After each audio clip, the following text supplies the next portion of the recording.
Hey folks, Ragnar here. So first, apologies if I sound a little sick today. The winter is definitely taking its toll for me and I got a slightly stuffy nose. I hope that won't distract you too much.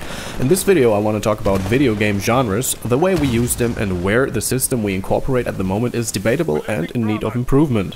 In the background you will see footage of me playing Titanfall. Please don't expect any super high skill let's play, this is not the place to look for that. Just me having some fun with Titans and getting my ass kicked.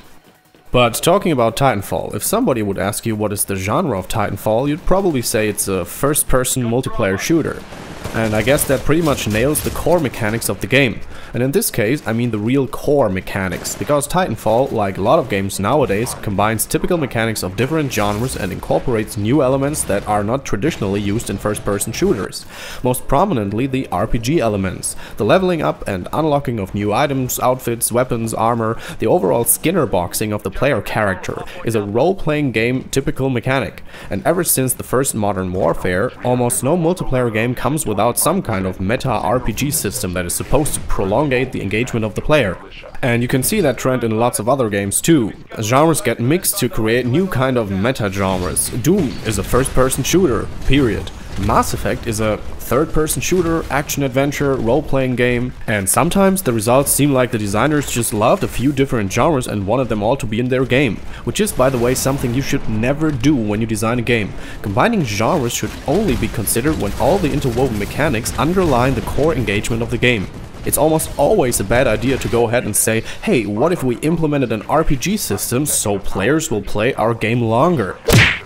This is bad practice and sadly it is done way too often, especially in the AAA industry. But I'm digressing here. Now, I just said a minute ago that Titanfall is a first-person shooter. The genre of the game consists of the main mechanic of the game, shooting, and the camera angle used. Doesn't that strike you as kinda weird? I mean, imagine we would do this with movies. Hey, do you want to watch a movie tonight? Of course, but I'm really not in the mood for a bird's eye view shootout movie today. I think I'd rather watch an over-the-shoulder shot conversation movie. What about you? It sounds ridiculous when we put it in this way, but in the case of video games, it doesn't seem wrong. When you think of movies, the genre rarely describes the action that happens the most during the film, but the central emotional theme behind the story. When you hear that a movie is a romantic comedy, you get an estimate about what you can expect emotionally from the movie. Or if it's a tragedy, you expect a different experience from these films, even though they can be shot from the exact same angles.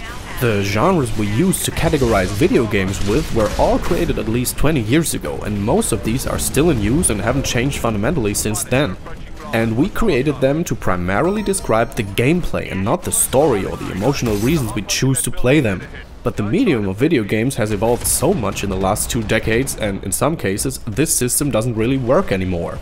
I mean, sure, when you take a multiplayer game that people primarily play for the gameplay, distinguishing by the core mechanics still makes sense. But you probably have at some point played a game that you binged through even though you didn't care that much about the gameplay itself. Yeah, where you maybe even found the gameplay to be distracting, but that you wanted to finish for the story.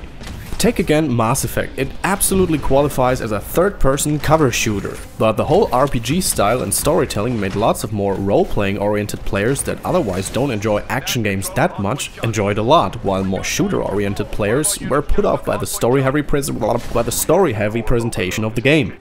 I personally never found that either the shooter parts nor the RPG elements were in any way perfect, but that the game's narrative and its way to deliver the story touched me on the right emotional level that it managed to carry me through a 40 to 60 hour long campaign. And that's where the problem with our genres lies. Let's say I just finished Mass Effect and despite the awful ending, I decided I wanted to play more games like that. To me, that would mean I wanted to play another game that gave me the same kind of feeling that made the experience of playing Mass Effect great for me. And that doesn't have anything to do with the shooting or having the camera follow my protagonist from a third-person view. But intuitively, I'd look for games of the same genre. So what does Origin say about its genre? The Mass Effect trilogy is action, RPG and shooter. You see where I'm going with this? If I search the origin store for these genres, it will be very hard for me to find what I'm actually looking for. I get recommendations like Battlefield 4 and Titanfall, which I can say, because I'm playing it right now, has as much to do with playing Mass Effect than playing the violin has with playing poker. And that's just what I wanted you to think about, give you maybe some food for thought or do some inception. Because I think video games have evolved that much that we are in a drastic need of something like an emotional genre to categorize games with, although I will say that this expression sounds rather stupid, but you see what I mean.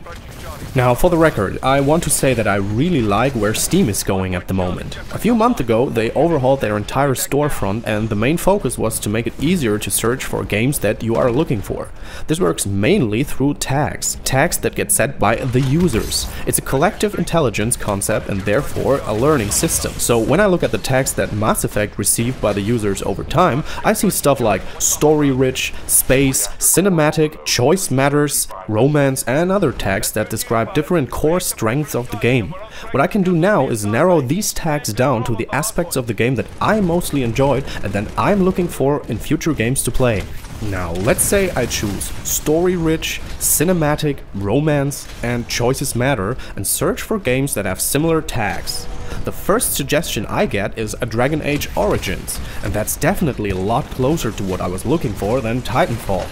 Now, although this system by Steam is far from perfect at the moment, I think it's a step in the right direction. I always found it helpful to be open-minded about genres and the way we distinguish between them. So just think about it. Do you know any games where you feel that the traditional genre descriptions don't capture the core message of the game? The reason why you enjoyed playing them, even though it might be superficially the mechanic that dominates the majority of the gameplay? If so, go ahead and tell me down in the comment section. Now, that is about all the time I got for this video. I hope I could give you something to chew on and maybe slightly change your perspective on how to look at video game genres in the future. If that's the case, then please don't forget to like and subscribe. And if you want to join the discussion on Facebook, feel free to visit my page there, and if you'd like to play some Titanfall with me, you can go ahead and add me on Origin. The username is RagnarRox Show. So just add me, and if I find the time to play, you can join me and turn me to pulp. So as always, thanks for watching, keep on playing, and I'll see you next time on RagnarRox. And now it's gonna be tea and bedtime for me. Bye bye.